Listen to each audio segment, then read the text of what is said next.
No, because why was I looking like a scene out of a movie in that clip? I don't even know what I was looking at or why I was making that face. But anyways, welcome to the travel series, and we are on our pretty much last day here in Accra. Oh my gosh, I was sitting here and I was so like upset and sad because I was like, dang, tomorrow I have to get on a flight and go home. But I had an amazing time and I had to get my hair done before I left. I had to come back to the States looking bust down, and I went with Pretty with Onika. She was referred to me, and the service was amazing. They washed and blow dried my hair. Look at this. They had like 3 different ladies come up to me and make sure that the middle part was done with precision. Like, they made sure that my hair was bust down middle part. Like, I love it. In all, I think everything took about 6 hours when I include the wash and blow dry, because I think we started at like 10:30 and I finished just before 5 o'clock. And like I said, they had to wash and blow dry my hair. So I thought that was pretty good.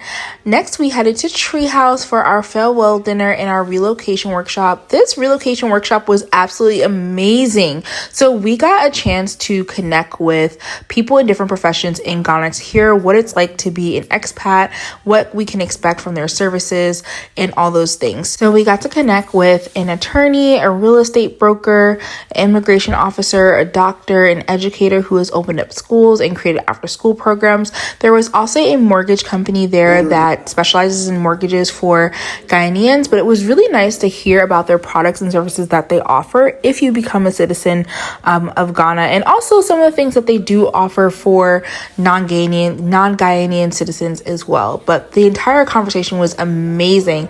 One thing I thought was so cool was literally, if you have insurance in the States, most, if not all, Ghana doctors accept American insurance, which is pretty cool. So if you have a remote job, you don't got to worry about not being able to not go to the doctor.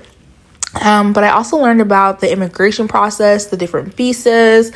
We learned a lot. It was so amazing getting to talk to these people and getting more insight on what life actually looks like living here. But we ended up transferring our dinner over to Canteen, which is a absolutely amazing store that houses all different diasporan businesses, from clothing to shoes to, certain products like skincare, food, snacks. I was in heaven because I've seen this store's Instagram on my For You page before, and I was always like, oh my gosh, if I ever go to Ghana, I'm gonna go. And guess what? I went. Now, because this was like very impromptu and like Treehouse was still like actively bringing our dinner over, I didn't really have time to shop like I wanted to shop. So I did grab a few skincare items before leaving, but I was just like, oh my God, this is at the top priority list. When I get back to Accra, I will definitely be checking out Canteen, because y'all, the clothing, the swag, like it was just too much damn swag, as Beyonce would say. I was obsessed with everything in there. But this is the dinner and dessert that we had, and this is us just like celebrating en route for putting on a spectacular trip. I mean, y'all, they really did their big one, and I'm gonna make sure, like I said, to do a video on them because they really, really, really deserve their flowers. And that's what we were doing here, is giving them their flowers. After this, we did a little bit more Q&A, and we just had like more friendly conversations. We got to hear from the developers of Sambor City and their experience, and somewhere along the lines, I was like boohoo crying, and I hope that nobody saw me because I was fighting back tears. Tears were rolling down my eyes. I was genuinely feeling overwhelmed by all of the love and care that these people had for each other, but not just for each other, but just for their country. Like the way that they're passionate about bringing people together, especially our community, like our community, African Americans, Black people who are living across the world. Like they are so passionate about us being together and being in community, and like you could feel it, like you can genuinely feel the love and care, and it's something that I don't think I've ever really experienced here in the States, especially when it comes down to business. Like these people were like harping on the fact that like we all need to work together, we all need to lean in on each other. And don't get me wrong, there's pockets and places in the States where you get that, but It's not the same. But I think all in all, I was also just feeling an overwhelming sense of gratitude because God really showed up and showed out for me before this trip, during this trip.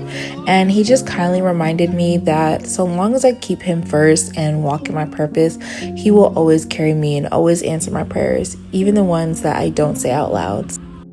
So you need my relationship engagement. Shout out to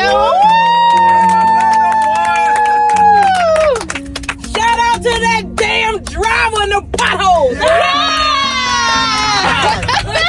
Stay with you. I know. Steven. Are we gonna see you guys tomorrow? No, you see him tomorrow. Today's his last night. Oh, Steven. Gerard, messages when you guys land. Bye. I'm back in Bye. No, she's here. I'm here. You're here. You'll see me on.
Nick.